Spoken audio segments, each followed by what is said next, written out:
Good evening. We'd like to call to order the regular scheduled meeting of the Bedford Township Board of Zoning Appeals for January 17th, 2024.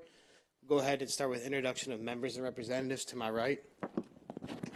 Jody Rector, Planning and Zoning.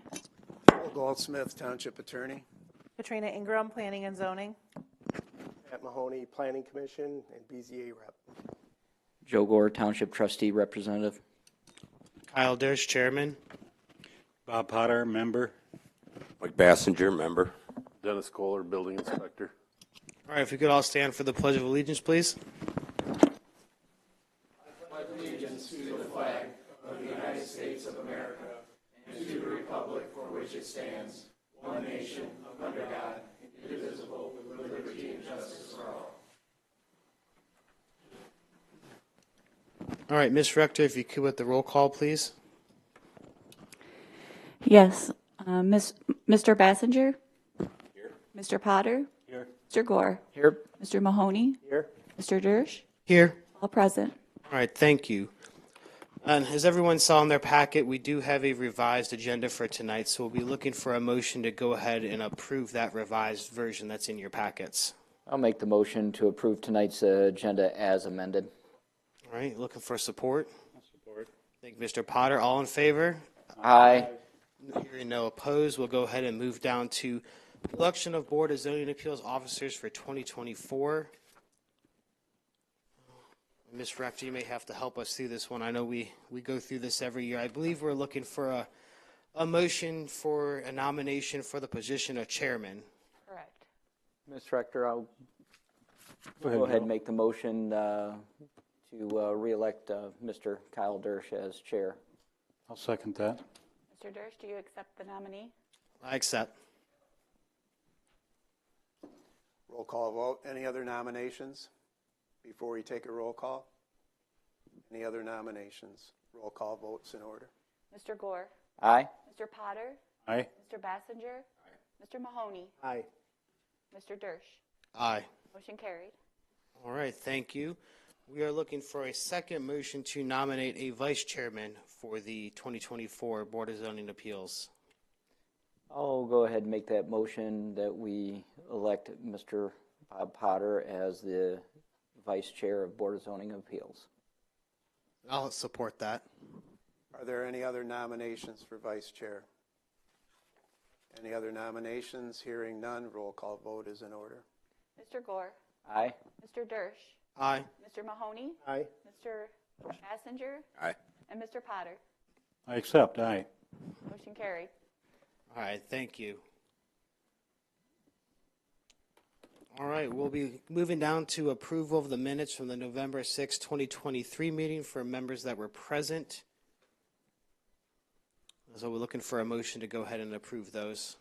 I'll make a motion to approve the minutes from the November meeting. I'll second that. All right, we have support from Mr. Potter. We'll go ahead and call a roll on that. All in favor of approving the minutes from the November 6, 2023 meeting, say aye. Aye. All opposed? All right, hearing none, motion carried. We'll go ahead and move down to approval of the Board of Zoning Appeals amended meeting schedule for 2024. Ms. Rector, could you point out the ones that changed for us, please? Yes, and my apologies, but once the determination was made on the elections, we had to go back through the meeting schedule and amend those due to the use of the township boardroom and the dates of the election. So the notated ones are going to be from the tonight's meeting would have been previously on January 8th, was now on January 17th. And then the February 5th, March 4th, April 1st, May 6th, June 3rd, July 1st are all the same. Previously August 12th, now August 19th. Previously September 9th is now the second Tuesday, September 10th. Originally October 7th, then Monday, November 18th, and then December 2nd. And those are asterisked when they are determined to be the second Monday due to the holiday, the second Monday due to an election, the third Monday due to an election and a holiday, and 4 asterisks are due to the Monday deadline for the government center being closed. All right, thank you. So go ahead and looking for a motion to approve this amended schedule for 2024. I'll move that we approve the amended schedule. Support. All right, support from Mr. Gore. Thank you. All in favor say aye. Aye. Any opposed? All right, motion carried. We're looking for a motion to open our new business tonight regarding the public hearing of the property at 7300 Secor Road, Lambertville, Michigan, known as Anytime Fitness, regarding a sign variance of plus or minus 10 inches of height. I'll move that we open the public hearing. Support. All right, support from Mr. Gore. Thank you. All in favor say aye. Aye. All right, no opposed. Ms. Rector, if you could, please. Yes, the applicant is Scott Weisler, Anytime Fitness, 7300 Secor Road, Unit 4B, Lambertville, Michigan. Sign company is Tube Art Group, and the owner is Deer Creek Retail Center, LLC, Rami Edie. Parcel number 5802-032-05720, C1 local business, multi-unit. He's requesting a 10-inch height variance for a wall sign and for the logo only. The applicant is seeking to install a 47.01 square foot area wall sign, 2.5 feet in height, with the exception of the logo portion of the sign, which measures 40 inches in height, in a C1 local zoning district on a multi-unit building per section 419.22(7)B. One wall sign for each unit located on the parcel is permitted 2.5 feet in height and 50 square feet in area, or 80% of the width of the unit, whichever is less. Given the width of the unit occupied by the applicant, the location is permitted 50 square feet in area and 2.5 feet in height. Therefore, the applicant is seeking a variance of plus or minus 10 inches in height to construct the proposed wall sign. The applicant stated in the submitted letter the proposed sign is being required by the franchise due to the expansion of the gym. The applicant further stated the proposed height of the logo is due to the ratio requirements and a change in letter size. The applicant noted, due to the distance of the unit from the Secor Road, visibility is a challenge for traffic traveling southbound on Secor. At this time, no letters or calls of objection have been received. Should the variance request be granted, the variance required is a plus or minus 10-inch height variance for a wall sign. All right, thanks, Ms. Rector. Is the applicant or their representative here that would like to add anything to that? Hi, I'm Scott Weisler. I'm the owner of Anytime Fitness. I don't know that I need to add anything to it. I just wanted to make sure that it was clear that it's just the logo portion of the sign. Unfortunately, with the new logo and the ratios that are required by the franchisor, which are different from what I currently have now, the logo is the same size as my lettering. My lettering is now 20 inches high. With this new ratio, my lettering actually has to be reduced by 20%. So I'm actually getting, in my mind, a smaller sign than I had previously, but I have no options to that. So when you look at the drawing, I think you'll see on there that the logo part is the part that sticks up. That's where the issue lies. So really we're looking at basically a head and an arm on the logo that it would be sticking up over. It still would fall within the fascia mark. It wouldn't be higher than any of the other signs in there. It's just that one little part that's a sticking point. And as much as I hate to reduce my actual lettering, because that's the most important thing to me, I don't have a choice. But as far as I am off the road, I need every bit of help I can, especially with the trees and the monument signs and everything that's there. It's even if you're going northbound, it's very tough to see where we are. I just wanted to add that the sign waivers used to be a sign waiver and go to before the Planning Commission. Since that time, we have amended the sign ordinance, and at this time, it has been determined that these are variances from the zoning ordinance book, so that is required by the Board of Zoning Appeals to grant any variance from what is required by ordinance. So at this time, moving forward, any sign variances will be coming before this board and not the Planning Commission unless it's determined on a site plan. In this case, the applicant has increased the use where the Goodwill used to be located. He is increasing and moving farther into that other facility as well. I just wanted to add that information just because you've not had a sign waiver variance before. Okay. That was some of the board's questions up here initially. Question for Mr. Goldsmith on that. In terms of practical difficulty, where do we stand on how we apply the requirements of our board to sign waivers? The same standard applies. You apply the practical difficulty standard that you would in any other dimensional type variance. Okay. Well, now that the public hearing is still open, is there anyone in the audience that wishes to come up and speak on this variance? All right, seeing none, we'll look for a motion to go ahead and close the public hearing. I'll make the motion to close the public hearing. Thank you, Mr. Gore. Support from Mr. Potter. All right. All in favor of closing the public hearing, aye? Aye. All right, no opposed. Applicant, if you could, please, the board will have more questions for you. We're just Okay. going through the formalities here. All right. I'll open it up for the board if there's any questions they want to ask, and we'll move through it. So I'm looking at the sign, and my understanding is the wording "Anytime Fitness" will remain the same or be smaller. It's just the person in the middle is going to be bigger. Yeah, so the new logo, we have it doesn't look new to anybody but people from Anytime Fitness, but it is an actual new logo and new font, and it's all been rolled out in the last year or so.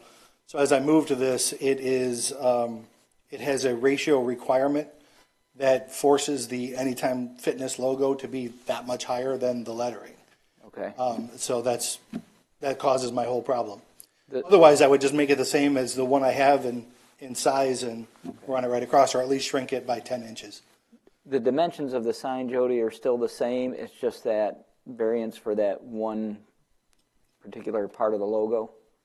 They meet the requirements of the 47 overall square footage of this total sign. Okay. It is only the 10 inches, which Mr. Weisler explained. It's this portion, if you look on the screen, this portion of the arm is over the 40 and the head, where this 30 inches is where the defined line is required. So the sign meets the height and the square footage, including the logo for the overall square footage, but the arm area and the head exceeds the 2.5 feet in height. Okay. And this is coming down from corporate? It is. And your hands are tied at that? Very much so, because Okay. I would leave it I like my sign the way it is, frankly, and to shrink the lettering by 20% is quite a hindrance to me as it is. If I had to go to a small enough one to fit within the sign requirement, I would be into a 10-inch letter. At 400 feet, I might as well not have a sign. Okay. So Got it. that's why I'm asking for the variance. Understood. Mr. Potter? Question, yes. The figure, the running man, as you called it, will that still fit within the, I'm sorry, the running man figure, as you called it, will that still fit within the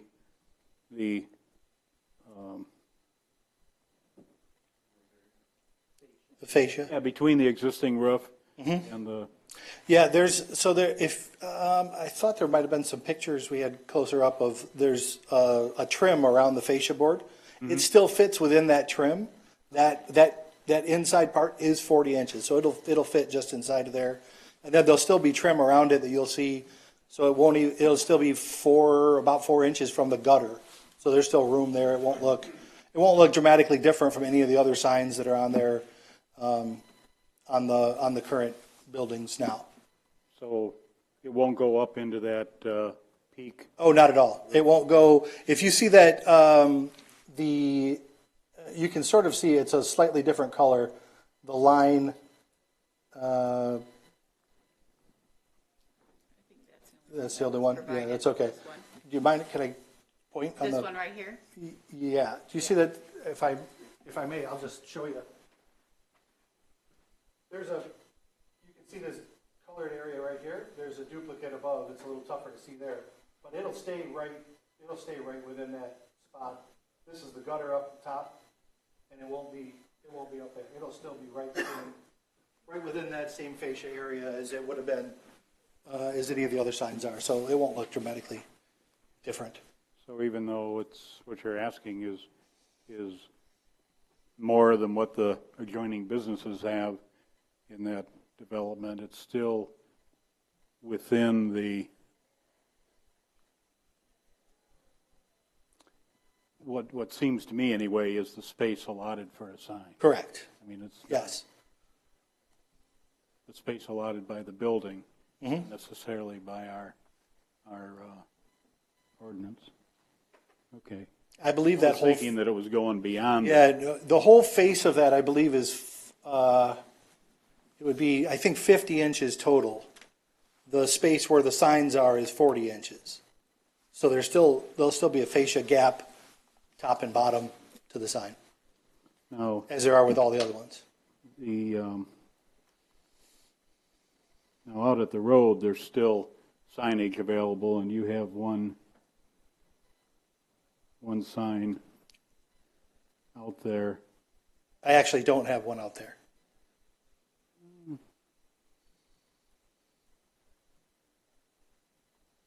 Oh, well, Goodwill is gone, so there's an opportunity for a sign out there. I'll have to talk to the landlord about that. No, but I mean, I understand advertising is important for anybody. It is, yes. And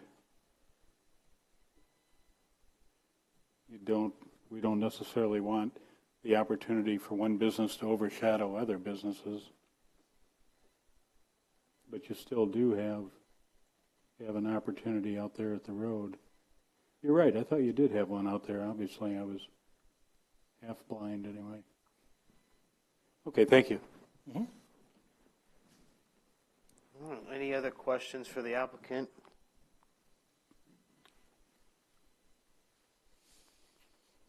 So, yeah, I don't have anything. I think you're in a tough spot if the franchise is requiring it. Obviously, you need to comply with that and meet your requirements to be in business. And I think we enjoy having you here, and we want to keep you around. So, I guess one more question. One more question. What would happen if you didn't do that? If I didn't, Increase the size of the Running Man. I would have to shrink the size of the lettering to a 10-inch letter, so literally half of what I have now. I guess what I meant is, what happens if you didn't do either? You just left it the way. Oh, I'd be in breach of my my franchise agreement. I would have to. It's that. I have no important choice. that- Yeah, well, it's important to them because they make money off of it, but it's required for me. I don't desire a new sign. I'm happy with the sign that I have, but with the new logo that is part of their requirement is a franchise and if I don't comply with that, with getting a new sign with this new logo and new design, I'll be in breach of my franchise agreement. Okay. All right. Thank you. Can I ask Mr. Goldsmith a question regarding that point? You know, I imagine Burger King would like to have a huge sign in front of their building, and that franchisee could say, look, I'll be in breach of my franchise agreement if I can have this humongous sign in front of my business. I don't think they would dissolve your franchise agreement because the township won't allow you to do it. Is that a valid concern of ours?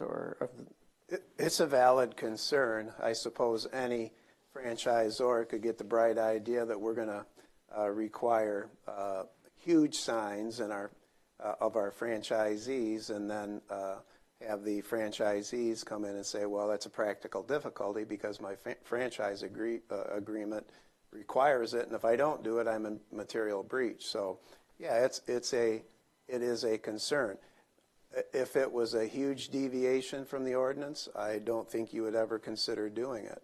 I think where you're coming from, Pat, is if we said, no, we're not going to grant that variance, it wouldn't place him in a material breach situation. He would just have to reconfigure that sign to make the lettering smaller and make the Running Man larger, which would put him at a competitive disadvantage because he'd have letters actually smaller than what we would normally require. So hopefully that made sense to you. Well, I remember going way back to 2020, I think, when Tractor Supply moved into town. They wanted a huge sign in front of their building. And I don't think we voted on the sign, but during the meeting, I think we talked them into accepting a smaller sign. I don't know that, and I know you can't use situations you created yourself to call that a practical difficulty, and being off the road and wanting a bigger sign. I know Zane's across the parking lot wanted to have a bigger sign. And I don't have a problem with yours, to be honest with you, but they wanted like 12 square feet more than what the ordinance allows. That's where I think the planning commission had a problem at that time. You're within the 50 square feet. The design looks good, and it matches everything. I don't have a problem with it. Yeah, I wouldn't even come if the whole sign were 10 inches high. I would have just gone with a smaller one and just ate it. But with it, I'm not asking for an arm and a leg. I'm asking for a head and a shoulder. I was hoping that it would be something workable. So, and just remember, you have to be careful with these, because now you are embarking on these sign variances where the planning commission did it previously. So people will point to what you do and say, well, you've established a precedent. I'm a huge proponent of each situation, each appeal should be measured on its own merits and on its own conditions. And so I think your discussion has done exactly that. To consider this, just as you said, Pat, that it's within the square footage requirement, and the variance being required by the franchisor, leaves it within that space, but still deviates from the ordinance as we have it now. So I think the discussion and the meeting minutes will reflect that this case was decided on its merits and doesn't necessarily establish precedent for someone who would come in and say, I want a huge sign way in excess of the square footage requirements, and use this as precedent. That just wouldn't work.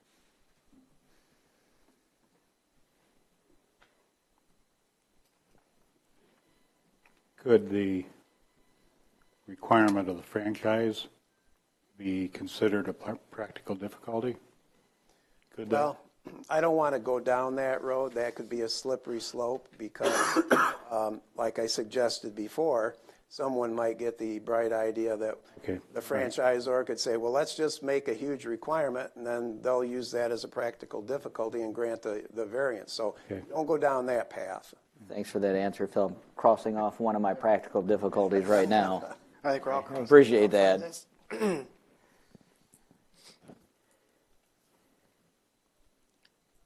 I think we know where we stand. I think the practical difficulty right now is kind of. I can throw something out there, and I'll accept some friendly amendments. By all means, if you'd like to make a motion, let's go ahead and see what we come up with. So I'll go ahead and make the motion that we approve the variance for the plus or 10-inch height variance for a wall sign logo only for the property at 7300 Sequa Road, Unit 4B, property number 5802-032-057-20. Practical difficulty I have is, first and foremost, is the setback from the road. It sets so far back off the road, there's a visibility issue. The sign itself is in regulation. The lettering is in regulation.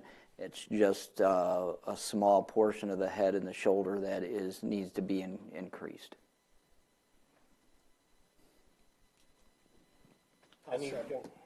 Support any friendly amendments to that? I think that's very well worded. All right. If we've got support, no other amendments, I think we're ready to bring it to a vote, Mr. Rector. Within the realm, Phil? Mm-hmm.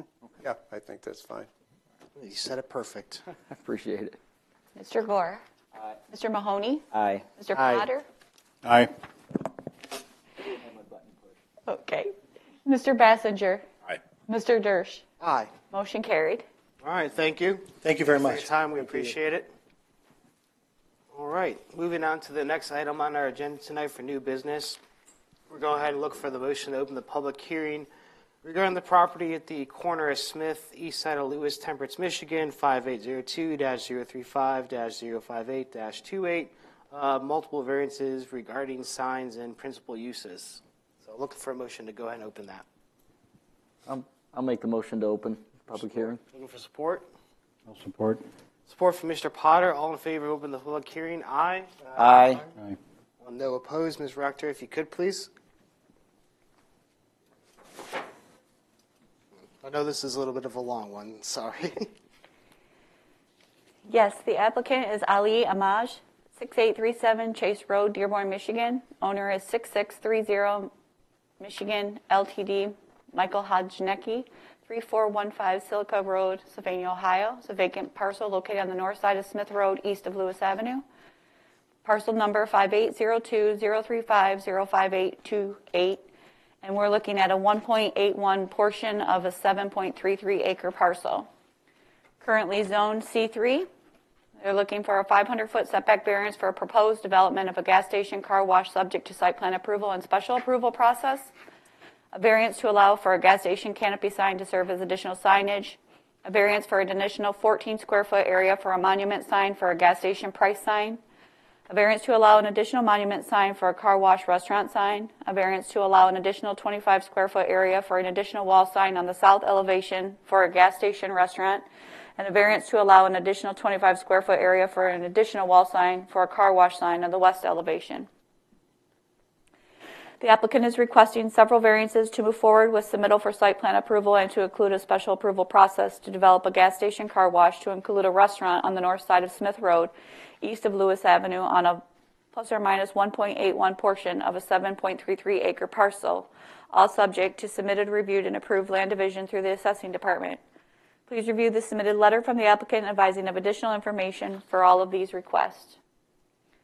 Review analysis of each variance. The 500-foot setback variance for the proposed development of a gas station car wash subject to site plan approval and special approval.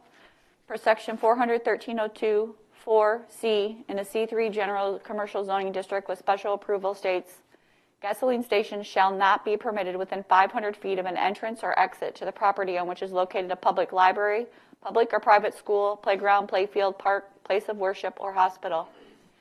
Therefore, as shown on the proposed layout for the site plan, the entrance and exit to the private school, playground, playfield, and place of worship is located directly across on Smith Road. Therefore, a determination for the variance shall be sought for the 500 feet requirements for those uses.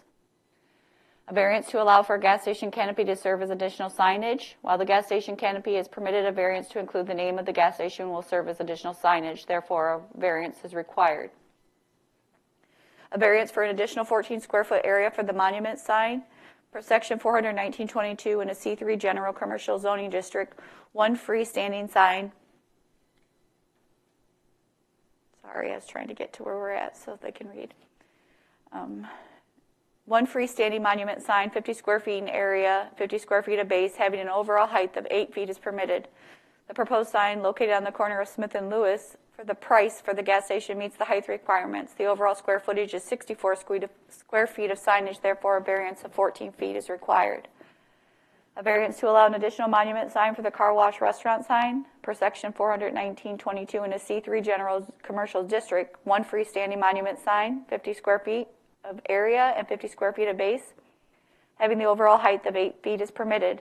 The applicant has proposed two monument signs, one located on the corner of Smith and Lewis Avenue and the other on Smith Road.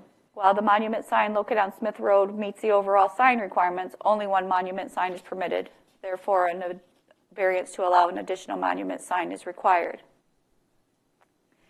A variance to allow an additional 25 square foot area for an additional wall sign on the south elevation. Per section 419.22 in a C3 general commercial zoning district, one wall sign, 2.5 feet in height, 50 square feet in area, or 80% of the width of the unit, whichever is less per the unit structure, is permitted. However, due to the site having two road frontages, two wall signs are permitted. The applicant has proposed an additional wall sign on the south elevation for the gas station restaurant structure as proposed, having additional 25 square feet of signage. Thus, the variance request to allow the 25 foot of signage for an additional wall sign. A variance to allow the 25 square foot area for an additional wall sign for the car wash sign on the west elevation. I'm not going to reread that. It's the same concept on the west side. And at this time, there had been one call of concern and objection to the request. And should the variance request be granted, the variance is required of the 500-foot setback variance, additional signage for the canopy, 14 square foot for the monument sign, a monument sign for the car wash restaurant, an additional 25 foot for a wall sign, and 25 feet for the car wash. And now I'm going to let Mr. Goldsmith give some further clarification on this request. Okay. This is, I'm going to provide you with a brief analysis and a legal opinion to go with that, and you can choose whether or not to follow that legal opinion. This is not your ordinary situation that this board is confronted with. I haven't discussed this with any of you, and I've done that on purpose because you are a quasi-judicial body, and this is a public hearing, and your deliberation on this issue needs to be done in public. So it's inappropriate. It would have been inappropriate for me to seek out any of you individually and talk about this individually without affording the applicant the opportunity to hear what I'm about to say. And they're still going to be able to present their case here. So a gas station within the C3 commercial district is not a use by right or a principal permitted use. It is only a use after special use approval is granted by the Planning Commission. The Bedford Township zoning ordinance vests the Planning Commission with the authority and responsibility to decide special land use applications. Some township ordinances require the Planning Commission to make a recommendation, and then the legislative body, the Township Board, makes the ultimate decision.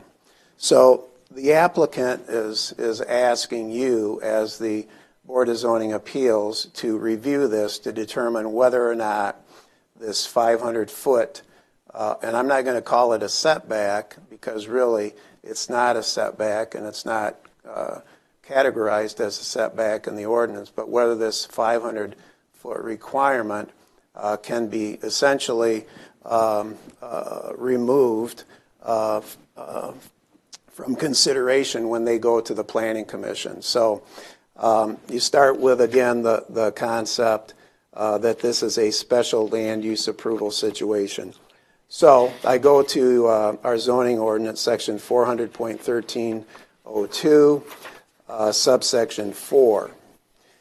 That particular portion of the zoning ordinance states that gasoline service station, let me back up here a minute.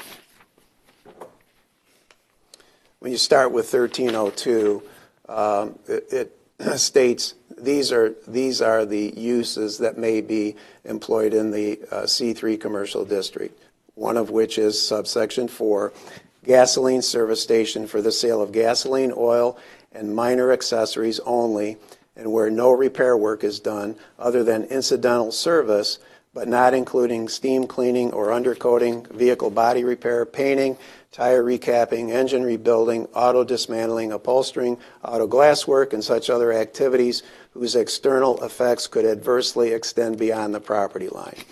Then I'm going to skip to subsection C because that's what is at issue here. That states gasoline stations shall not be permitted within 500 feet of any entrance or exit to property on which is located a public library, public or private school, playground, playfield, park, place of worship, or hospital. So factually, and I think this is acknowledged by the applicant, where this proposed gasoline station would be, again, on the it would be on the northeast corner of the Smith and Lewis Avenue, is directly north of the Lewis Avenue Baptist Church, which includes the church, the sanctuary, their administrative offices, their school, which is a K through 12 school, their gymnasium, and their athletic fields, playing fields.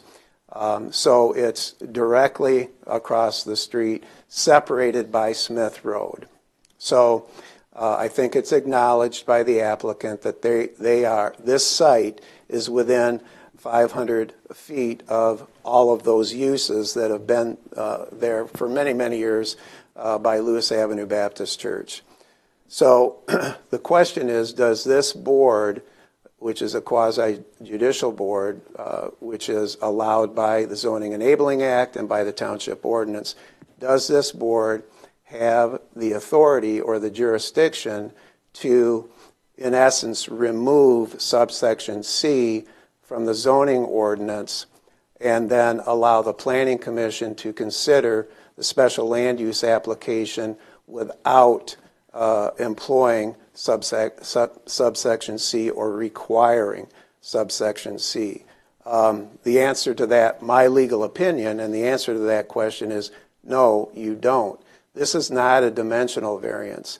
This is a condition precedent or a condition of the ultimate use that's being requested by the applicant, not a dimensional variance. And that, in essence, I don't think they're requesting a dimensional variance because they haven't said, well, can you give us 300 feet as opposed to 500 feet? Their application, and I've read it very carefully, is requesting basically the elimination of subparagraph C.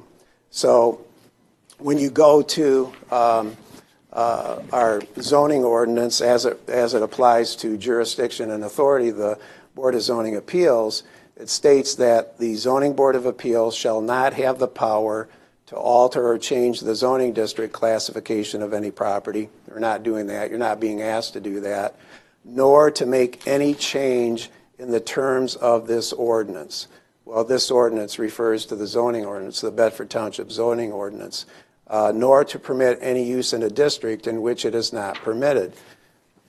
This use, gasoline station use, is permitted, but only after special land use approval.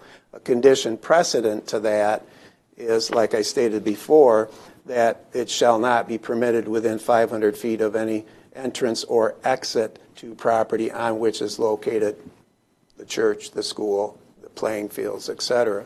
So you, in essence, if you granted this request, you would be making a change in the terms of the zoning ordinance. And quite frankly, it's my legal opinion that you don't have the authority to do that. Now, the applicant can make its case and make its presentation. If there's anyone in the public who wants to speak to it, they can do that. This is the time that was set aside for that. But the special land uses, and I'll go to this extent too, to be fair to the applicant, and I've argued this on behalf of private clients in other counties and other jurisdictions, that within the Zoning Enabling Act, Section 125.3504, states that a request for approval of a land use or activity shall be approved if the request is in compliance with the standards stated in the zoning ordinance, the conditions imposed under the zoning ordinance, other applicable ordinances, and state and federal statutes. Shall be approved. I've argued that many, many times on behalf of other clients.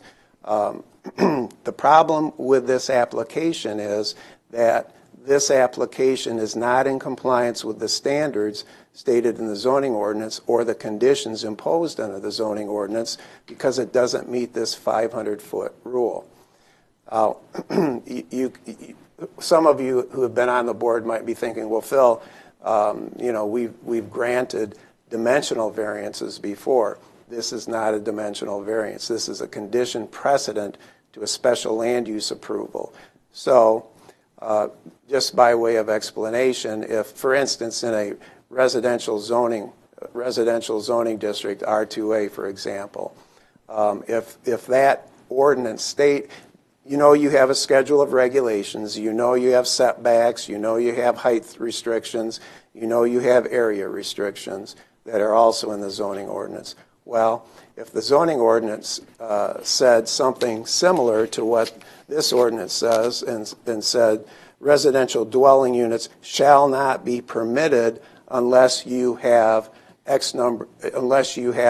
a setback from side to side of X amount, well, then you'd be dealing with something entirely different. That the zoning ordinance is set up such that that's a principal permitted use, residential. It's a use by right, and they could still have the use there. If the variance wasn't granted, it would just have to be shrunk to provide for setbacks, for example. This variance or this request is predicated upon the zoning ordinance special land use, where it says gasoline stations shall not be permitted within 500 feet, etc. So this board doesn't have the authority. The only board that has the authority is the legislative body of this township, which is a township board, and they've already spoken on this issue when they adopted the zoning ordinance, and this requirement is set forth in the zoning ordinance. Now, we're not the only township in the state of Michigan that has an ordinance like this. There are other townships that have very similar ordinances that state that for instance, gasoline service stations or other special land uses have to comply with certain conditions. So this isn't unique to Bedford. And I don't take this lightly because, these are competing land uses and people have land use rights, but that's what the ordinance says, and I'm obligated to tell you that's what the ordinance says. And further, I don't take this lightly, and I sought out independent opinions from other land use attorneys that I've worked closely with over my 39 years in practicing law, and I told them, here's how I analyze this. Tell me I'm wrong. Tell me if you think I'm wrong.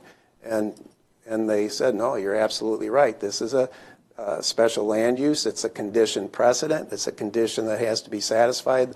The Zoning Board of Appeals, or as we refer to ourselves, the Board of Zoning Appeals, doesn't have authority. So until this ordinance, is amended, that has to be my opinion. But I still think you should allow the applicant to present their case, and anyone else in the public who wants to make comment on this. And you can accept my advice or reject it. That's up to you.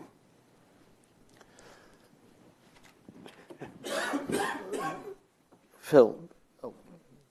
I'm confused. I don't know if you're saying the township should decide this matter, and why is it on our agenda if we don't have the legal authority to do it? Is he wasting his time by presenting tonight? Well, the other thing I want to get to is the ordinance itself. It doesn't make any sense to me. I searched and searched for any study that talked about the necessity to keep a gasoline station away from residences, from churches. I couldn't find anything. I contacted different planning departments, Toledo, Grand Rapids, Granville, Ann Arbor. They have nothing. So I'm curious, for the townships that do have them, do they have any documentation to back up the necessity to have a 500-foot buffer or whatever? Well, it's based upon the consideration that went in at the time the ordinance was adopted. So, what year was that?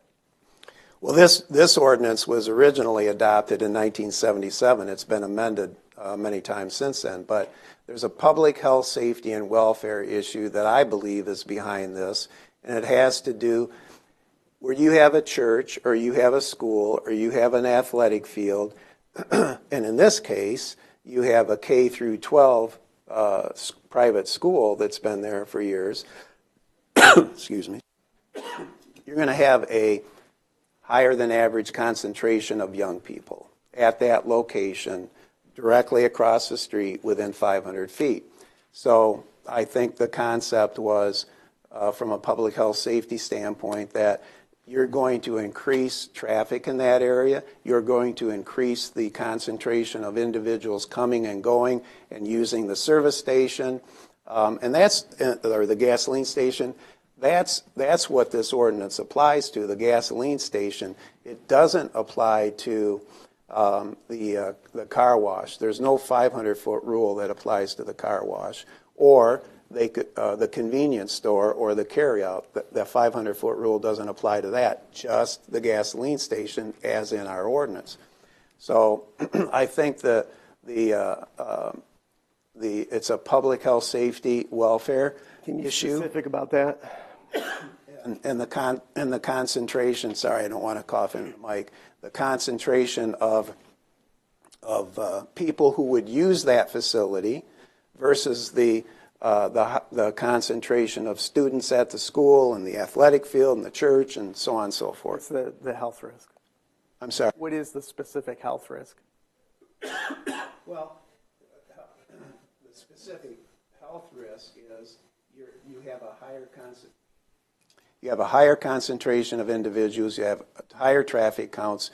You're mixing that with a school that has buses coming and going, has traffic coming and going, with people who are coming and going to the facility. So I'm just drawing upon my general knowledge and why I believe this was done. If this were challenged constitutionally, the township would have to, and I had this conversation with other land use attorneys, but the township would have to establish that that this standard or condition is rationally related to a legitimate governmental interest.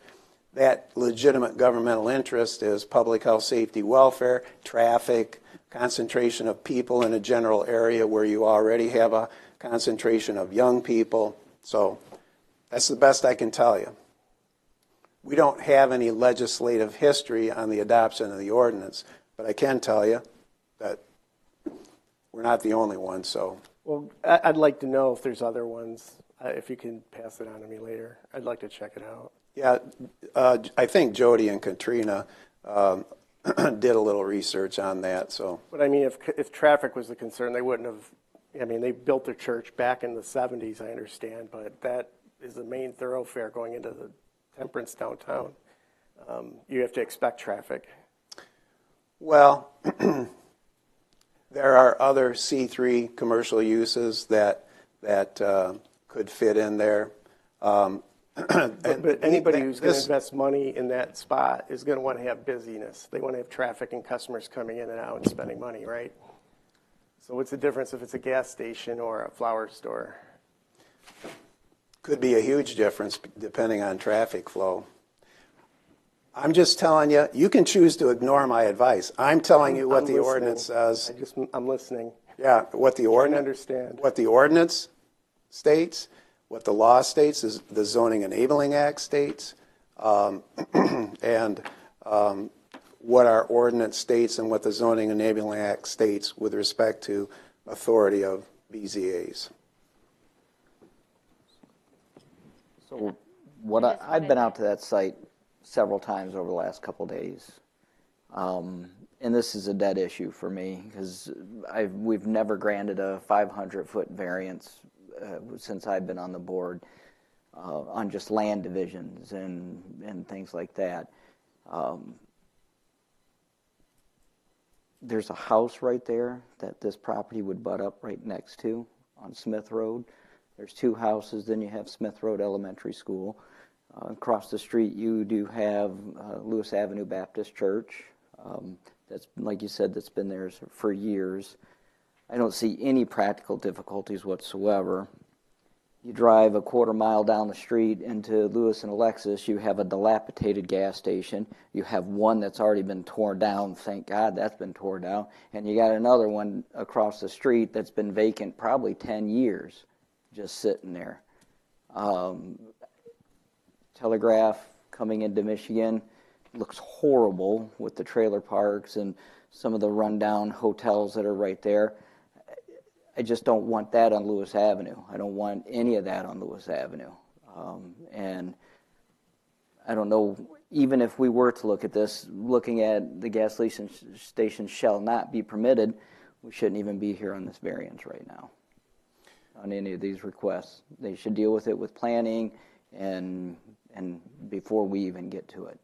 Well, planning's going to have a difficult time if they accept this legal opinion, because the ordinance is, not to be cliche about it, it is what it is. That's the way it's written. It's a condition precedent, and if the applicant can satisfy all the standards and conditions in the zoning ordinance, it's incumbent on the Planning Commission to grant the special land use application. But this one can't be satisfied because it's within that 500 feet. So we still should give the applicant their due and let them address the board, and you should hear them out and any public that wants to speak. I'm just giving you my legal opinion based upon their submission in writing and based upon the ordinances and based upon state law. Right, and Phil, you and I both know that there's a lot of laws out there that one word makes a difference, shall versus may and stuff like that. And this is shall, this is shall not be permitted. So that clarifies it enough for me. For a clarity standpoint on my part, as an engineer here, how are we measuring 500 foot? What's the precedent? How have we got to that distance? Well, I can tell you how I measured it. I measured it from the boundary line of the site, the proposed gasoline station, car wash. It's all on one site. I would measure it from the boundary of that which is closest to the church property to, as the ordinance says, to the entrance or exit to the church property, to the church campus, I'll refer to it as. So that's how I would, I don't see anything in the ordinance that says where you measure it from, but it makes sense to measure it from the boundary of the property upon which the gasoline station would be situated. That's also got to be pretty close to Smith Road Elementary's property line, because if you go back behind the school, they do have a playground back there. They've had some, Well, they're on ball the fields. opposite side, though. Maybe on the wrong corner. No, it's on the I side. think he meant, where did the 500 come from? Was it just an arbitrary number, or was there some scientific? Both, yeah, both really, because I mean, looking at this drawing, we don't have any interpretation of if we were inclined to grant a variance, what would we even grant it on distance-wise? Would we be granting a 100-foot variance, a 200-foot variance? You know, what are we measuring from? Is it to me, gas station would almost be storage tanks, dispensing equipment, not necessarily the property, because there's other uses on the property. So if they put the dispensers behind the building on the north side, I could argue and say maybe that we do comply because they would be 500 feet from the entrance to the church or the school. There's no direction in the ordinance where you would measure it from, but since it's one piece of property, it's one parcel of property upon which the gasoline station is situated, I would measure it from the boundary of the gas station property. I will stand corrected. I was thinking it was in that other vacant parcel out there. This is going to be close to where the Dollar General is, on the same side of the road. Right next That's to even closer to the ball fields, to the soccer field and everything like that. Yes. So basically, the distance property line to property line is the 60-foot right-of-way across Smith Road. And now 66. 60 or 80 or whatever it is. Soon to be 120, I guess, is how it's written. Yeah, I think it's a little more expansive than 60, but you measure it. We know one point because it's set forth in the standard or condition of the special land use section of the C3 zoning district, and that is the entrance or exit to the property on which is located the playground, the playfield, the place of worship, private school. So that you measure it from there, and I would say you measure it to the boundary. It doesn't state that, but that I think is reasonable.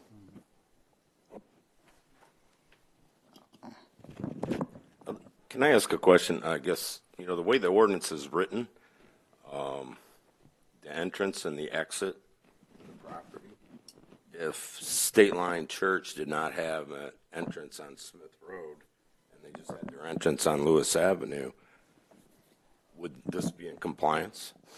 And what would You can certainly make that argument, Mike. be protecting the kids? I mean, there's a playfield right there on Smith Road. When I first looked at this, I'm thinking, well, Smith Road makes a pretty decent buffer. But then I started checking into it. The federal EPA requires or recommends 1,000 feet for a gas station.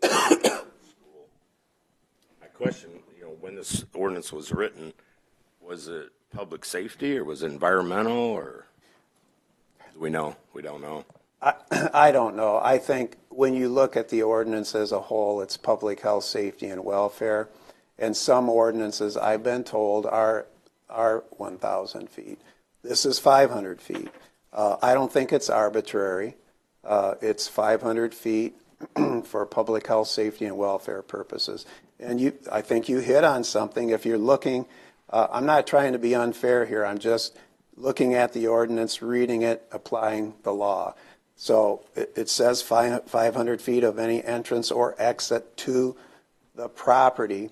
So a literal meaning would mean if that wasn't there, then this might not, probably wouldn't be a problem.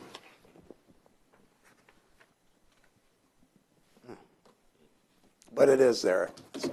So that Kinda question we're this stuck. That's a fact that we're stuck with. It's pretty cut and dry in the ordinance that, you know, you can't have a gas station within 500 feet of these things on here. So I kind of question the ask for the 500 feet. I also wonder if the buffer, the easement or the right-of-way of the road, if you take any of that into account, if it's, I read somewhere it was 120 feet or it's going to be 120 feet, so is the variance really asking 380 feet? Well, it doesn't make reference that a roadway would serve as a, you could subtract that out of the 500 feet. So I think it's 500 feet from the boundary of the proposed gas station property to the entrance exit to the Lewis Avenue Baptist campus. Right. I also seen online, I looked around, and you know, places in Michigan have allowed gas stations anywhere from 100 feet to 1,000 feet. So it's really, you know, I wish we had some information like that to share, because I couldn't find anything. In the EPA, I went to their website. I couldn't find anything of location related to the school. the biggest environmental risk that I read about was benzene comes out of the vents from the tanks. I will say I agree with that. Katrina did some research on it as well. Make sure you have your mic. George will yell at you if you don't. Yeah. Is the biggest. Make sure you have your microphone. I'm sorry. You'll Get the I will say, as a planning department, we did do some research on it as well, and Katrina did research several locations, and they do have them setbacks. Some are environmental, some are health, safety, and welfare, and they do comply even from 300 up to 1,000 square feet in some locations. And she might be able to speak on some of the locations that she had. Yeah, I apologize. I didn't bring that because I wasn't sure if that's where our ordinance language originated from, if it was those same requirements. So I didn't want to bring that and have it contradict. But similar to what Mr. Bassinger was saying, I found similar language of anywhere from the 300 to 1,000, and same things. There's concerns with the chemicals and exposure in the air and the close proximity to the school, as well as there were concerns in other instances in Michigan. I know they were all Michigan locations, of traffic, increased traffic flow, and difficulty getting in and out of the school site, children walking, pedestrian traffic, and the intensity of the use with traffic flow. Not to mention, look at how contaminated the old Buddy's station was. What was that, almost $1 million to clean that up? Well, I just want to add, I mean, if this was written in 1977, technology and regulations have changed quite a bit since then. Cars have built-in vapor reclamation systems, so much so that the gas stations don't have to have them. I contacted a gas dispensing manufacturer up in Spring Lake, Michigan, and I asked him, what about the vapor reclamation or capturing systems? He says, we only sell them in California. Anywhere else, the gas stations, they don't have that equipment. They're not required to. I got to believe if there was a danger of benzene getting in the air, then the government would be happy to require it. So now cars, like I said, they have onboard vapor reclamation systems. Every car has them now. It's not the same as when this was written. And these are good discussions, and these discussions, I think, would be warranted if the township was looking at amending the zoning ordinance. And you'd have these types of discussions as to whether or not this condition precedent is warranted under all the current facts and circumstances. So the original Bedford Township zoning ordinance goes back to 77. There were some before that. There's been amendments along the way. But, Pat, I'm not sure where this particular one fits into that chronology. I don't know how long it's been on the books. But it's there. And the bottom line is it's the job of the legislative body to change the ordinance if they felt that that would better fit in with public health, safety, and welfare, maybe the vision for this corridor, that sort of thing. But right now, this board and the Planning Commission, I don't want to say stuck, but you really are. If you follow the ordinance, that's what it says. And Phil, with any ordinance, especially this one, because this one has never come up before, you don't know to go change it or revisit it from 1978 until an issue arises. Maybe this is something that can be looked at in the future by the township, but as I see it stands right now, there's really nothing we can do. Well, that's my opinion, but the applicant is here, and I think you should hear the applicant. But you have my opinion based on the ordinances of what your authority is, but you should give the applicant the opportunity to speak. All right. I think we're ready for that portion here. So might change it up a little bit. Public hearing. Let's go ahead. If there's anyone in the audience that wants to come up and add to the public hearing portion, then we'll open it up to comments. Do you have the applicant up? I'll make it real fast. Yeah, name and address for the record, please, and Yep. we'll close the public hearing, and we'll get the applicant back up here, and we'll go through it with the applicant. Being up. My name is Nicole Knapp, 435 West Erie, Temperance, Michigan. I don't only come to you as a resident of Bedford, but also as a parent. In our day and age, I feel like we are changing so many things that actually hurt our children. This was, I believe, created to be able to protect. And I ask you, board, Joe, I'm so glad to hear that you are supporting this, to be able to oppose this gas station. We need to be able to protect our children. These were there to guide us to be able to protect. We send our children to school. No matter where at school you send them to be able to be protected. The last thing you want them to do is to be hurt by fumes, by traffic. Last week, I know maybe you might not think it has anything to do with it, but sex trafficking was last week, Awareness Month. We have a big issue here in Bedford, whether you want to believe it or not.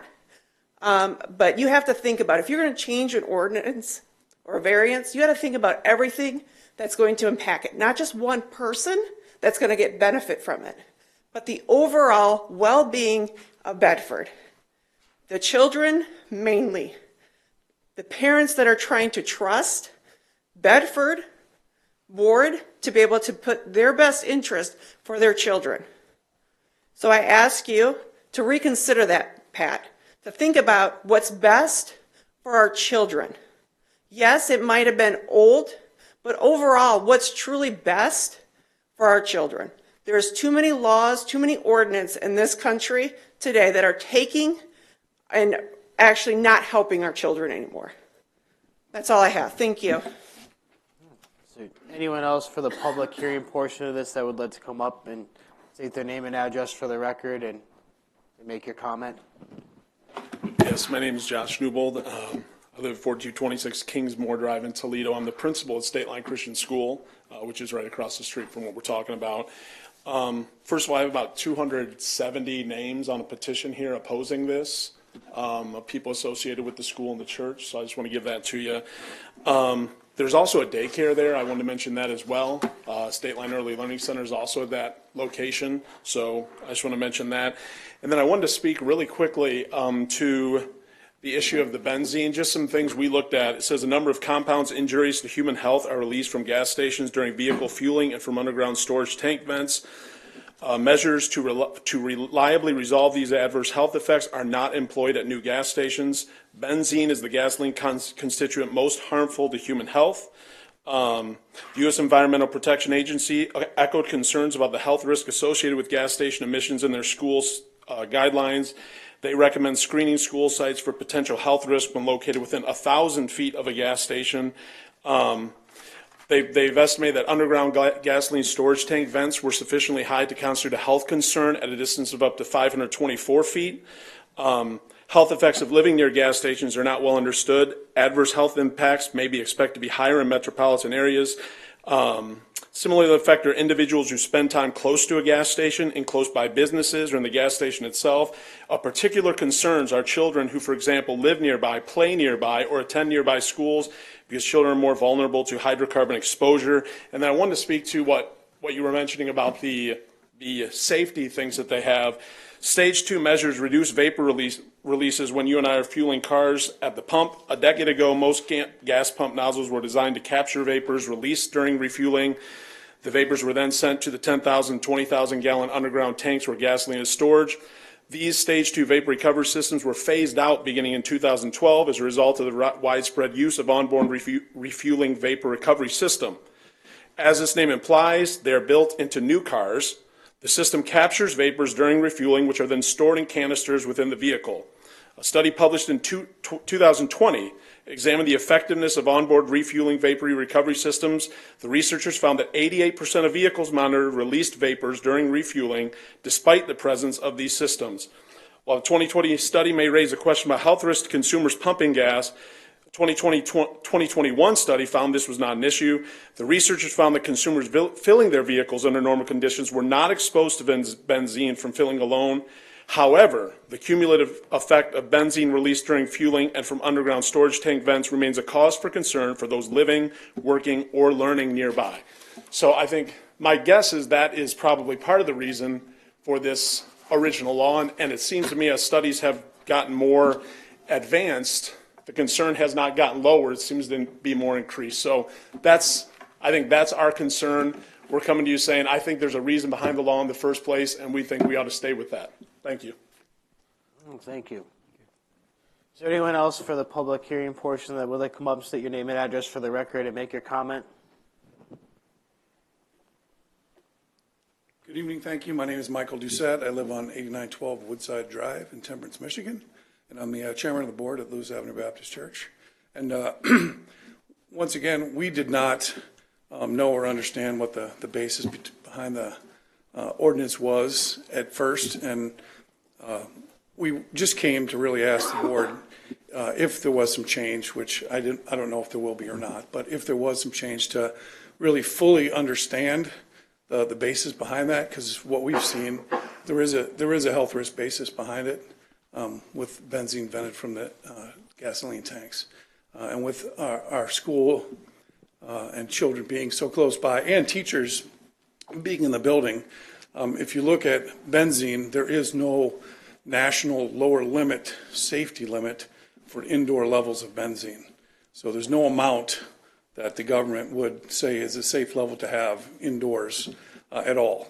And so with especially our gym being there, with the ventilation on the outside right adjacent to that road, that would be our concern. And I'm not a scientist in this area at all. I've only read what the documents that we could derive from our own personal research as well. So, I can't speak from a position of authority on that topic other than just ask the board with the authority that you've been given by the people to fully understand the basis behind it, if any variance would have been granted. Thank you. Thank you. Thank you. State your name and address for the record, please, before your comment. My name is Steve Worley. I live at 10177 Cemetery Road here in Erie, Michigan. I'm the treasurer at Lewis Avenue Baptist Church. I'm also a parent of a son that attends State Line Christian School, and I'm actually a graduate of that as well, and have lived there, grown up there, and live and breathe it. I echo what the lady said before. The safety of our children is the most important thing to me. I have 4 boys, the 3 before them. My youngest has graduated from there. And there's a reason we send them there. Safety, education. It's a long-standing school. It's been there since 1973, I believe. And it's been there. It's been a pillar in this community for years, and the safety of our children ought to be priority number 1. They've given the results of the chemicals and things along those lines, but also the increased traffic. I mean, Smith Road's a 2-lane highway. You go by there when the school releases on the afternoons during the week. Traffic traffic. There's a lot of activity, a lot of families coming in and out of there. The last thing we need is more traffic there. Gas stations bring along with it a convenience store. A lot of times sell alcohol, tobacco, vaping, things along those lines that are the curiosity of teenagers and young people these days that need to be kept as far away from schools, places of worship as much as possible. Whether they say they may not offer that or not sell that, what about the next guy that's already been granted that variance, that's already been allowed to put a gas station there? You go in any gas station, there's alcohol, there's cigarettes, there's tobacco, vaping now, things that are harmful, especially to minors. So I ask the board to consider not changing a thing in this ordinance and not allowing that gas station there. Thank you. All right. Is there anyone else here for the public comment portion? If not, we'll go ahead and close the public hearing and bring the applicant up to go ahead and add to and answer additional questions. Good, Ms. Rector? No, I was just waiting for a motion. Okay. I'll make the motion to close the public hearing. Okay, motion. Second. Support from Mr. Potter. All in favor of closing the public hearing? Aye. Aye. No opposed. If the applicant or any of the representatives want to come up here, please state your name and address for the record. If you're both welcome to come up there, just make sure you're clear into the microphone so we can hear it and have it recorded. And I'm sure the board's got some additional questions for you once you add what you'd like to add. Sure. Hello, my name is Ali Ajmi. Address is 6837 Chase Road, Dearborn, Michigan. And this is Ben Tessio, the architect. It seems like this turned into more of a legal matter, but I'll proceed with what I had written. So we're presenting this concept of a gas station with convenience store with a carry-out restaurant, a car wash. It's designed to be, a quick stop and shop for your everyday needs. It's a model that we have completed in the past. So I'm from Sunshine Oil, which is a family-owned business. My father started the company. I've took over that role, and we have completed similar developments in the past. And we've received pretty positive feedback from customers and townships and cities. So based on our analysis of Bedford Township, we did feel that there was a real use case for these services. We mapped the distances from other gas stations in the area. There wasn't another gas station in Bedford heading north or south on Lewis, and for about 2 miles north, that's what you would get to the first gas station, and then heading east or west on Smith, there was no other gas station around. And the same can be said for the car wash. The closest one we mapped out was about 4 miles away. So my point is, we're not trying to just oversaturate the market for these services. We wouldn't come here unless there was a need. So with that in mind, obviously this is a busy intersection, and I understand the concerns of everybody who's spoken, and the last thing we want to do is be a detriment to our neighbors. So when it comes to this variance, it was under our impression that we would be, or we weren't aware that we needed to request a certain amount of feet for the variance. It seems like that, that's not the case. So I guess I'm going to need some feedback from you guys as to how to proceed with that. But I can say that the property is a C3 zoning, and which allows for the use of a gas station under a conditional approval. So we felt that this variance in its nature was a practical difficulty and a hardship that wasn't self-created. As I mentioned earlier, our model our development was designed to fit this all-in-one stop. And without a gas station, I just don't see how we would be able to follow through with this development. But to address some of the concerns, because I can understand why this ordinance may have been written when it relates to concerns with noise, lighting, traffic buildup, and environmental issues. And we definitely respect the right of the church to operate without any intrusion on our part. We feel that Smith Road acts as a buffer for any noise or potential lighting interference. It's a 120-foot public right-of-way, and we've been told from Monroe County that there are plans to widen the road within the next year or so, which would only act as a bigger buffer for that.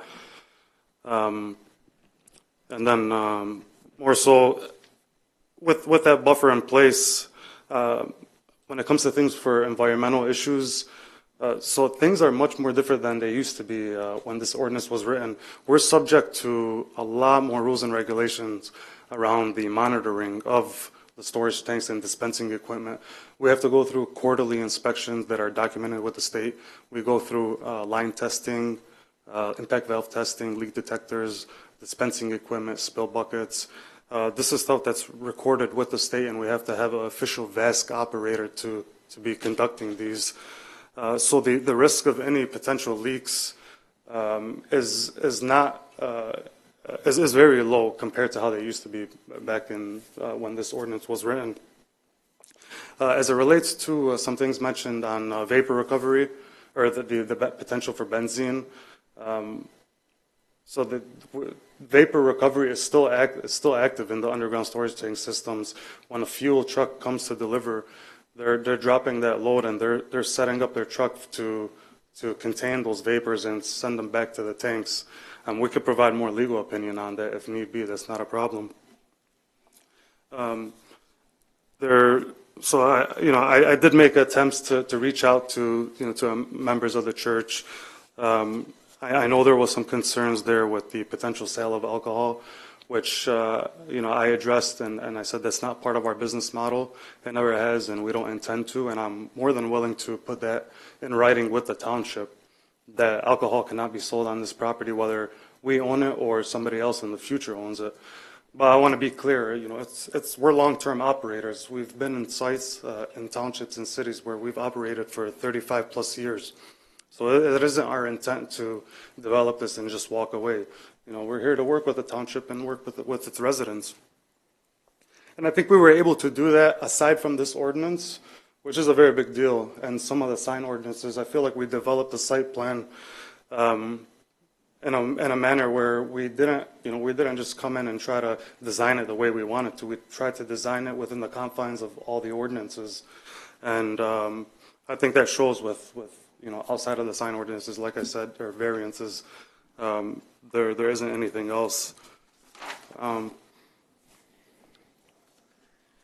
In response to traffic buildup at the site, so it wasn't required. We figure it will be required by Monroe County Department of Roads. We did take it upon ourselves to go ahead and order a traffic study, and we hired a firm to conduct one. They did a signal analysis on the traffic lights in all turning lanes, and then they factored in our site design and where our approaches were. I provided that with the submission. It is an extensive report, but in summary, they did conclude that the site will operate fine without building up additional traffic. And they didn't see any concerns other than making some adjustments to the traffic signalization at the corner. They felt that we can conduct business and this site can operate without being very big, having a big effect on the neighbors. And I would like to say that, excuse me, so the car wash that is designed on this site isn't your traditional car wash that has the type of traffic impact as a tunnel wash. This is a completely automated system. It's a touchless car wash, so each wash takes 4 to 5 minutes to complete. So the nature of these washes, it's very slow and controlled traffic flow out of the site. If you're that 10th car in line, you're looking at a potential 40-minute wait. Let's be honest, nobody's going to wait 40 minutes for a car wash. So we don't feel like traffic concerns arising from that car wash would be as bad as a traditional tunnel wash. And yeah, like I said, we did have a preliminary collaborative meeting with Monroe County and the Road Commission and Drain Commission. Like I said, they mentioned that they have plans to widen that road, which would hopefully act as the buffer. And that's pretty much all I have. I'd be happy to answer any more questions. But again, like I said, we're here to work with the township and his residents. We don't want to be a burden when it comes to the safety of the public and especially children. But there is a site in Bedford, and I believe it is a Sunoco gas station on the corner of Lewis and Temperance, which sells alcohol and is across the street from a church. I'm not sure if that was legal non-conforming, but they've been there for a very long time. And I don't see, it seems like they're operating just fine. And I see no reason why we can't do the same. I'd be very excited for this development. I know how to go through the process and finish it and kind of give a very nice, appealing look to the corner, something that fits the aesthetics of the township. I'd be very happy to do so and excited to work with you. And we can answer any questions you have. Thank you. My name is Ben Tissio Architects, 19815 Farmington Road, Livonia, Michigan. I just wanted to add, there was, in my opinion, some confusion on the 500-foot measurement point. Do you take it from the property line to the center line of the driveway on Smith to the schools, or do you take it from the property line? In theory, if it's related to the driveways, it should be from driveway to driveway. We could eliminate the driveway on Smith Road, and then we would be in compliant if we were measuring from driveway to driveway. Smith Road itself is a natural barrier. I would be more concerned about any child running across the street than a gas station across the street. The gas station is not going to pose a attraction for any kids that want to run across the street. So I agree. I don't understand. This is the first time I've ever run across this kind of restriction. If you measure from center line of our driveway to the existing church driveway, it's about 240 feet. So if there's a variance requirement, it might be a 260-foot requirement. I don't know that. But I couldn't find any reason also as to why this is not permitted. Thank you.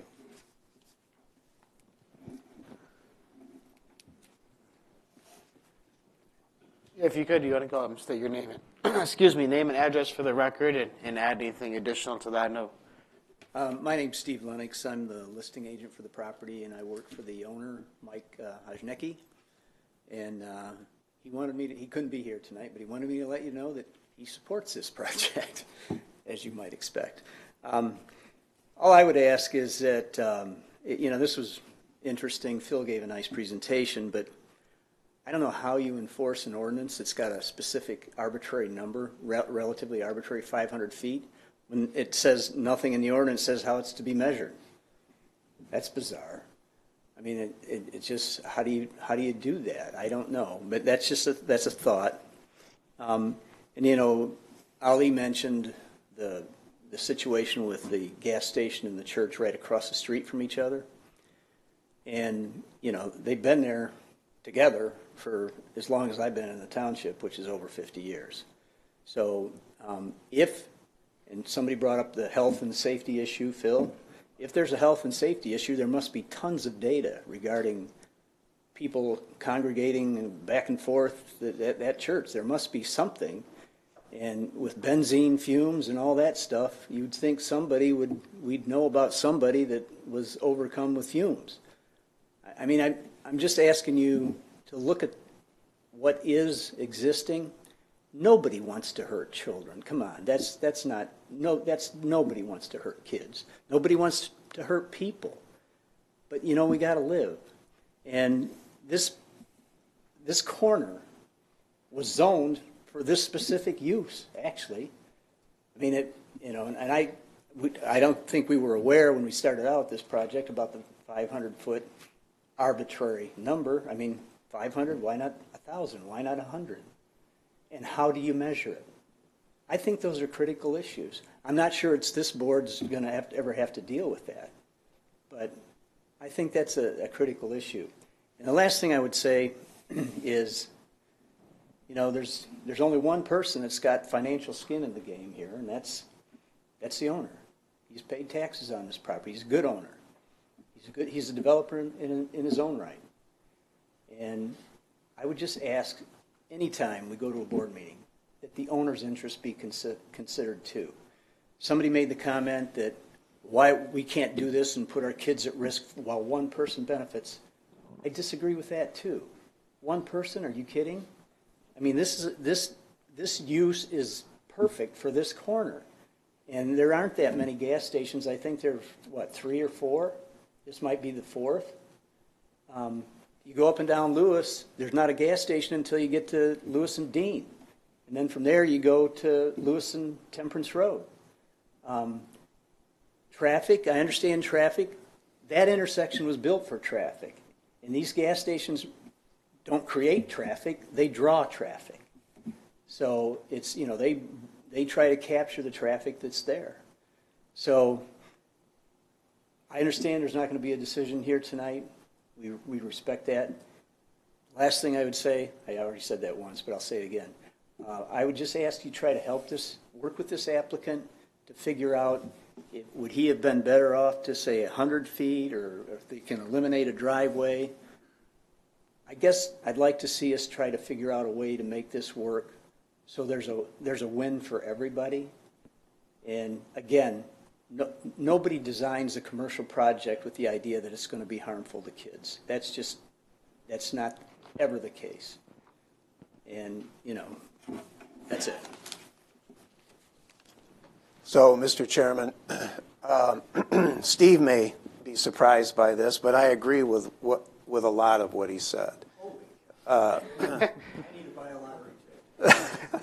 No, and I think I'm on board as well. I think from the standpoint that this would be the perfect place for this use if the church campus wasn't there. And I say that because that's the way our ordinance is drafted.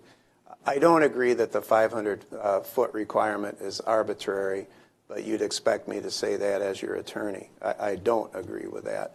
But I agree, it's a great spot for that use, but the church campus is there, and our zoning ordinance doesn't allow it as it's written right now. And I didn't mean to confuse anyone here in the room, but to me, because of the way the ordinance is written and because it's a condition precedent, sorry. To me, it wouldn't make any difference if they asked for a 100-foot variance or a 200-foot variance, because the ordinance is specific. It shall not be allowed if it's within 500 feet, and it is. So what I would recommend is that you get it off your plate tonight, and it's going to end up more than likely back at the Planning Commission at some point in time, perhaps. But what I would recommend is that you deny the relief requested by the applicant for the reason that the zoning ordinance and the Zoning Enabling Act does not provide you with the authority to grant that relief. I think from a legal opinion standpoint, that's where we stand. But to Mr. Lennox's question, I guess, what is their path forward? How can we make these coincide or make something happen with this property that's desirable to everybody? Well, other than obviously just a regular C3 use like another strip mall or something else there. The only path forward that I see, matter of fact, I had this discussion with two of my close friends who I've done a lot of zoning and land use work with in litigation. And one of them said, well, Phil, I agree with you, but what this means is that the only way this use could go there is if the ordinance was amended. And I said, I realize that. And so that's the path forward. Nothing that this board can do, nothing that the Planning Commission can do, in my opinion. This ordinance would need to be amended for this use to be able to fit at this location in its relation to the church campus. So, and I don't know whether the Board of Trustees would be willing to do that, but that's the only path forward. You can't do anything other, in my opinion, than to deny the application because you don't have authority. You only receive your authority through the state legislature and the township board, and that authority isn't there under the current state of the law. No, 1 second. It's been a minute since we've been down this path. In our opinion, if we don't have the authority, does that still open the applicant up to an appeal process? I know we've talked about that in the past where they could appeal our decision. Well, It's quite lengthy, but is that still an option for the applicant that they could appeal? Well, they are seasoned developers. We have nothing against them. We're dealing with the ordinance as it's written. I'm sure they have competent legal counsel, and I'm not going to give them legal advice. They'll have to figure that out. Okay. But is the process to go through planning, and the planning recommends to the township board to consider rewriting the ordinance? No. The applicant would have to go to the township board and request for the ordinance to be looked at to be amended. But the it has to be an applicant, and it has to be directed from the township board to the planning department to look at the language of the ordinance. So they would have to go to the clerk's department, request it to be on a township board agenda to amend that section of the ordinance.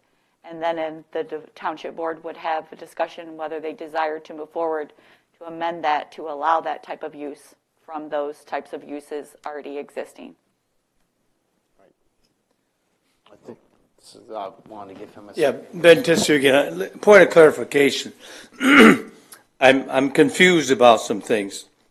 I've been practicing for 43 years. The Zoning Board of Appeals with the Board of Zoning Appeals, what I understand the responsibility to be is to permit any variances that is stipulated from the zoning ordinance. Set aside this. Let's say we were requesting you had a 50-foot setback, and our property could only afford a 40-foot setback. We would be asking for a 10-foot variance on that setback. That is my understanding is the sole responsibility of the BZA. I don't understand the comment that you don't have the authority to grant anything different than in the ordinance. That's the sole purpose, my understanding, of why you have a zoning board of appeals is to grant those variances that are required. So I'm confused that, all due respect, that legally you've been informed that you don't have that authority. Then why do you bother to even have a zoning board of appeals if you don't have authority? Everything then must comply without any variance to the ordinance. That's what I'm confused with. You are confused. Okay. With all due respect, what you described is if there were, this is not categorized as a setback. This is a condition precedent to a special land use approval.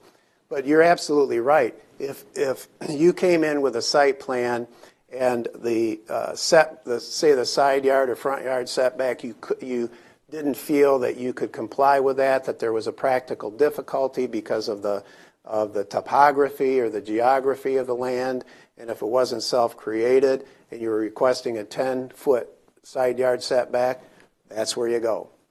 You're right. You're absolutely 100% right.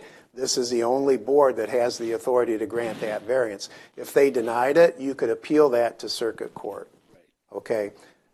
So, but this is not a setback variance. This is a condition precedent or a condition or a standard that's in the zoning ordinance as it relates to special land use approval situations.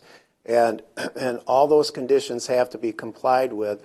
They don't have the authority to negate or remove those conditions or those standards. The only way that could happen is if the township board amended the zoning ordinance. So, and I didn't mean to be disrespectful to you, and I understand where you're coming from because it's not an easy legal maneuver to go through. But yeah, this board is the only board of the township that can grant a variance, but this is not a variance. I think if you could step up to the microphone, please, just so we have everything for those watching and listening. Real quick, you said something. I'm puzzled by the fact that you want them to deny it. If they don't have the authority to approve, why would they have the authority to deny? Well, I want them to get a denial to go to the next board. What I gave the opinion is that they deny the application that was presented because they don't have the authority to grant this application because it would be, in essence, removing a condition precedent from the special land use standards. They don't have, so. How about they not take action on it rather than deny it? Table it. We're not going to table it because that means there's nothing to bring back to the board. There's nothing to bring back to this board. They don't have the authority legally to say, okay, we're going to eliminate subsection C because we don't think that you should be held to that. They don't have the authority to do that. Only the township board can amend the ordinance. So my advice to them is to deny the application as presented because they do not have authority granted to them by the state legislature or the township board to in essence, remove this condition from the special land use provisions of the ordinance. There has to be an end to the hearing in front of them. Going forward, Jody, I think, said it perfectly. You could go to the township clerk. You could ask that this matter be put on the agenda in front of the township board. The township board would then direct the planning commission to look at this to see should this ordinance be reviewed and should these standards be amended or tweaked or massaged or whatever. And I think incumbent upon doing anything like that, I think there needs to be some data on the health and public safety risks that you've been talking about. Why wouldn't there be? Oh, I think there would be. If the board directed the planning commission to review this ordinance, I think all of that would be reviewed. That would be part of the planning commission's consideration in terms of whether this standard should be enforced or whether we should amend it and take into consideration all of those issues. The people from the church would be able to come. There would be a public hearing. They could provide their input. You could provide input. The owner could provide input. The applicant could provide input. And then the planning commission, as you know, after a public hearing, would make a recommendation to the township board. They, as the legislative body, would then decide, okay, are we going to amend this ordinance or not amend this ordinance? That's how it has to work. But I'm going to advise them not to table it, but take action tonight, as I suggested, and then go forward with that other process. I think that's your only way to proceed here. I'm not insensitive to land use, and I confront it all the time. There's competing land use interests, and both sides need to be heard, and both sides need to be considered.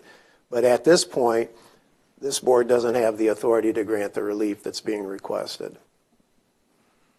Okay. Thank you. Just a quick question, please. Ali Ajmi again. If the board doesn't have authority, then what's the reason that we were presenting that variance at this meeting? Well, have we been advised and that we were not allowed to, ask for this variance? Therefore, it would have changed our entire process from the beginning.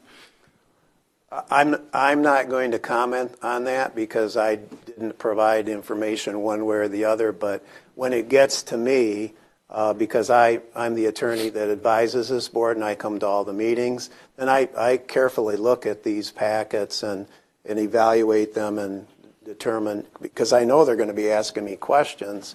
And so I can't comment on, the ground that was tread before you got here. So I won't, because I don't have any knowledge. Yeah. All right, thanks. Yeah, absolutely. Sir, I'm just curious, what was your projection monthly or yearly for annual fuel sales in gallons? Did you have one? Based on our experience, we expect the site to probably do anywhere from 85 to 100,000 gallons a month. 8,500? 85,000 to 100,000 gallons a month. At average or above average or? A little above average. And was this going to be a 24-hour? Yes, sir. And the car wash would have also been 24 hours. And then the restaurant hours would be typical of that of a restaurant, 10 to 10. So A lot of good things were brought up tonight, and I'm glad you guys did came and present because I took a lot of notes. You know, I'm grateful that you guys did your own traffic study and out of pocket and did that. And I do know the gas station down at Temperance and Lewis is across the street from a church, but they probably were grandfathered in, I would imagine, because that was the old Bofia's place, wasn't it, from way back when? Yeah, I'm 70 years old. I grew up in the village of Temperance. I used to ride my bike down there frequently. So it's been there longer than I've been alive. And you hit the nail on the head. It's a prior legal nonconforming use. Yeah. And It there never ended. We haven't had any problems there, and I've worked the road down here for a number of years, and Not that I'm the church aware and the service station always got along. So there's a lot of good information tonight, but the bottom line is like you said, that, I mean, a 10-foot variance for a setback, we grant those monthly almost. A sign variance, we don't get those often, but those are actually kind of pretty easy to deal with and work our way through and get the practical difficulties. So those ones to me wouldn't be the issue. I mean, those can be handled. As far as the ordinance that we have no authority, it says it shall not be permitted. I mean, that's the bottom line. Until that is changed, I don't know what direction we go until, Well, again, my advice is to deny the application based upon the fact that this board does not have the authority to vary the terms of the ordinance, of the zoning ordinance, and you would have to eliminate subsection C to grant the relief that the applicant is seeking, and you can't do that. You do not have the authority to do that.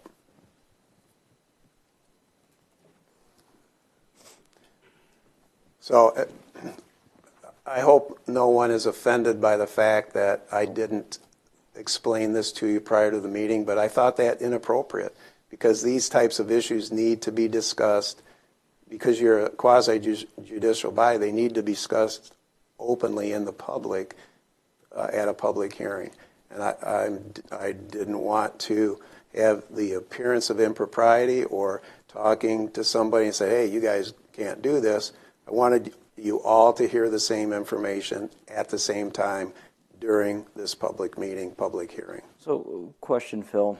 So, and I understand what you're saying about denying the ordinance as a whole, but really we're only talking about the first one, the 500-foot setback. If we deny it as a whole, what do they move forward to come back for the other ones for the simple sign variances? You have authority to consider the sign variances, but if you follow my advice and deny the application as to the 500-foot requirement, everything else is moot. Until they. I want them to be able to come back. They can come back. They can come back. Yes. Okay. We need to add something to the motion that we're just not forming any opinion on the other variances requested. You should not. Yes, you should not form an opinion on any of the sign variances. And I say that because again, you've heard my advice, if you follow it and you deny the application as it relates to the 500-foot because of the ordinance of the Zoning Enabling Act and the lack of authority, everything else is moot at this time. They can come back on the sign variances if this takes a direction through the township board and the ordinance is amended. So you have, I don't know if you know this or not, Steve does, but you have a representative, Pat Mahoney, from the Planning Commission here, so your presentation wasn't in vain. He's heard it, and he's asked a lot of good questions. And Joe Gore is the representative from the Township Board. He's heard it, and he's asked a lot of good questions and made some statements, so it's not in vain. Ms. Rector. I just wanted to advise that if they decide to move forward and request to the Township Board, that they'll want to make sure that what they request to be amended or reviewed is clear, because even if they request it to be 300 feet or 200 feet, we're only going to be looking at a 66-foot road right-of-way. We would not take into consideration at this time a future road right-of-way, and it would still be across the street. So if they're looking at to go into that direction as a township trustee, that you would want to make sure that we're going to look at the language specifically, because then you would be eliminating it altogether, because you still would not be able to come back for a variance because it's still a special land use. So in this situation, even at the 66 feet, they would be looking to probably relieve that from the special approval use requirement to even be able to construct. Keep in mind, it goes to the township board. They give direction. We do research. I couldn't give a time frame of when the ordinance would be amended. It would go to the planning commission for discussion, and they would give direction to the planning department. We would draw up the language that they would desire to change. Then it would be scheduled for a public hearing, go back to the planning commission for a recommendation, and then back to the township board for a decision on the language that's being proposed. Just to give a background, I don't know how quickly they're looking to move forward, but I'm not going to say it's going to take a month. The government, it moves in one direction, and that's usually in reverse. Yeah. I just wanted to make sure that they're aware that if you're going to request it to be reviewed, that if there's any type of setback that says it shall not be required to those specific land uses, they would still not be able to seek a variance on it. Quick question, is this a use variance, what they're asking for? Or is that something different? Well, it's very close, if not a use variance, Bob, because it is again, a condition precedent to the granting of a special land use application. If you can't satisfy that condition precedent, the Planning Commission should not grant the special land use application. So even though a gas station is a use that's permitted in the C3 zoning district after special land use approval, this standard, if it can't be satisfied, eliminates that land use from this parcel. Mm-hmm. Because you can't satisfy the condition precedent. Not by definition a use variance, it's something maybe close to it, but it's not that far. The Zoning Board of Appeals shall not have the power to make any change in the terms of this ordinance. What you're being asked to do is to essentially eliminate the 500-foot requirement. You can't do that. I've always been told that if the request is a use variance, it cannot be approved. That's correct. Because we don't have the authority to. You don't have the authority to grant use variances. This is a hybrid of that. This is somewhat complicated. Mm-hmm. This is a hybrid of that, because a proper analysis has to take into consideration that this is a use permitted after special use approval by the Planning Commission in the C3 commercial zoning district. So it's a use that's permitted, but you have to satisfy the standards. They can't satisfy this standard. Good. All right, thank you. It's answered my question. This can't be covered under the special use by the planning commission. It's 500 feet. If we can't give a variance on it, it can be covered under the special use. If I went to my partner Marty Camprath, who you all know usually goes to the Planning Commission meetings, if I was there instead of him, I would tell the Planning Commission, unless and until this ordinance is amended, you do not have the authority to grant a special land use application because subsection C cannot be satisfied right now. But we only recommend on the Planning Commission. Nope, not in special land use applications. The Planning Commission makes the decision. Some ordinances or some townships make a recommendation to the township board for zoning changes, but this would be within the authority of the Planning Commission.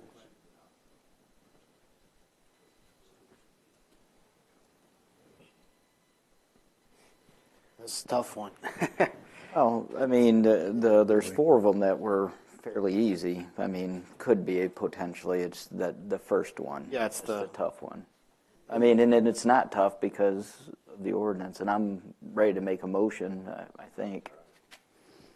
Yeah, I'm hung up on the language of the interpretation of the distance, and I feel for the applicant that there's no clear understanding of what they're actually trying to achieve at this point. So that's unfortunate if we can't give them some better direction on that, or Well, I it sounds think- like going to the township board and maybe getting it on the agenda and going up and speaking and making it a presentation is probably the only way we're going to get through this to understand. That's what the we're only looking thing for. they can do. Zoning ordinances are amended all the time. The board may choose to amend it, they may choose not to amend it. That will be their call. But there is a clear path to get there, and Jody set that out.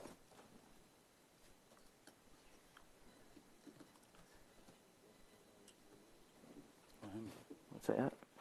Anybody else have anything?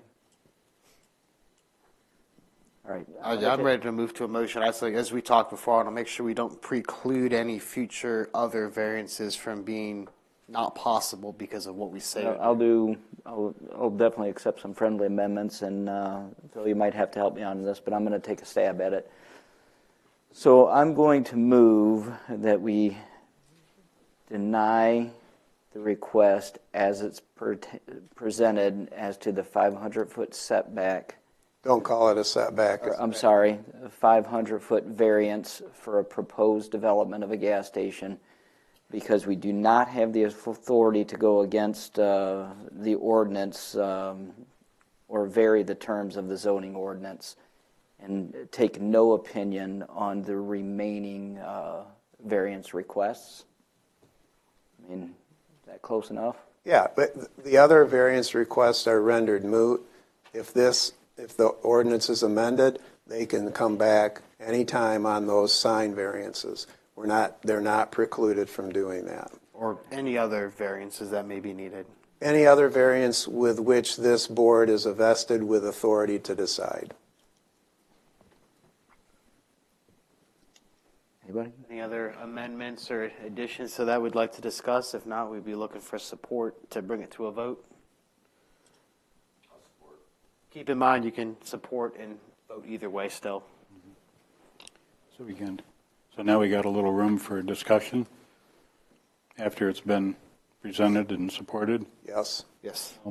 I just wanted to say that every time I look at a variance, there's a list of questions that I go through and try to answer, and that helps me decide one way or the other and have the reasoning behind it. One of them is the hardship self-created, and to me, yes, it is. The applicant wants to put a gas station at a spot where it's not allowed. Is there a reasonable alternative? And I believe, yes, there are. I mean, the alternative is eliminate the gas station portion of the applicant. They could still have the convenience store, the restaurant, the car wash, and there's other stuff that's allowed by zoning. There is an alternative. All they'd have to do is take out the gas station portion of it. Is there a material adverse impact on neighbors? There could be. There's certainly an emotional impact, but there could be other impacts on neighbors. And would the applicant, if it's approved, would the applicant be receiving a privilege that's not available to other property owners? And there again, yes, they would be.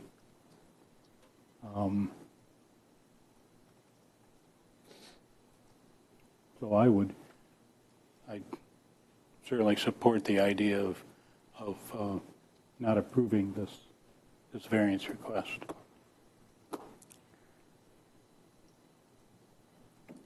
Any other discussion? If not, just to clarify with Ms. Rector, voting yes is to deny it as presented. Just to clarify, I know sometimes it gets a little confusing with the wording on how we present things. So if we're ready, we'll go ahead and take a roll. I have one. Yes. Yeah, it's got my latest issue of Michigan Planner, and they talk about the differences between dimensional variances and use variances. And if this is kind of a hybrid, the standard is an unnecessary hardship when it's a use issue, correct? Yes. However, some zoning ordinances allow the Board of Zoning Appeals to grant use variances. It's pretty predominant over on the west side of the state. And others don't. And on this side of the state, most zoning ordinances don't allow a Board of Zoning Appeals to grant a use variance. Ours specifically does not allow you to grant a use variance. Just a point. But you're right about the distinction. And it is really a hybrid because, as I said before, it's a use permitted after special land use approval, but you can't get there because you can't satisfy subsection C under the current ordinance.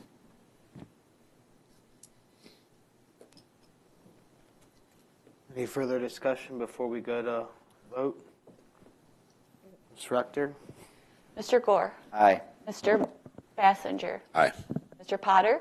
Aye. Mr. Mahoney? Aye. Mr. Dersch? Aye. Motion carried. Thank you.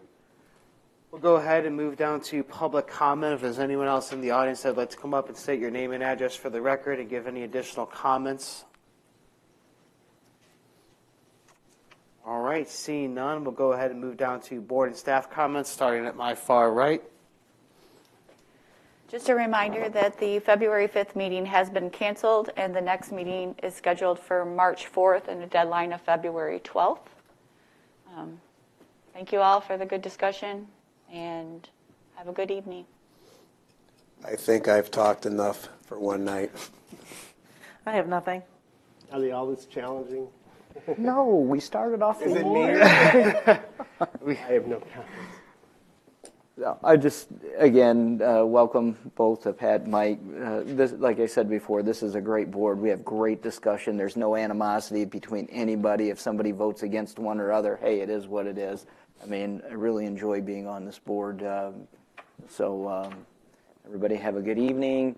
Drive safe. If we get what are we getting, 0 to 85 inches of snow? Is that what the weather report is? Yeah. So that's all. Echo the same as Mr. Gore. Welcome to our new members. Welcome to our returning members and staff for 2024. Again, stay warm with the cold. I've been out there the last couple of days. It's chilly, so mind the temperatures and stay indoors if you can.